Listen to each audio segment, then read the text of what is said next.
டேஸ்டியான அதே சமயம் ரொம்ப சிம்பிளான ஆந்திரா பருப்பு எப்படி செய்கிறதுன்னு பார்க்கலாம். இதில் பல வெரைட்டி இருக்குது. அதில் ஒன் ஆஃப் த வெரைட்டி இது.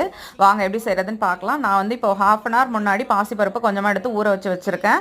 குக்கரில் பாசிப்பருப்பு, தண்ணி, மஞ்சத்தூள், 1 ஸ்பூன் எண்ணெய் சேர்த்து ஒரே ஒரு விசில் மட்டும் வச்சு எடுத்துக்கோங்க. ஜாஸ்தி வைக்க வேண்டாம். அதுக்கப்புறம் அடுப்பில் வானல் வச்சுட்டு கொஞ்சமாக எண்ணெய் சேர்த்துட்டு கடுகு சீரகம் போட்டு தாளிச்சிட்டு நம்ம தட்டி வச்சுருக்க ஒரு 5-6 பல் பூண்டு அதையும் சேர்த்து அதை போட்டு நல்லா வதக்கிக்கணும்.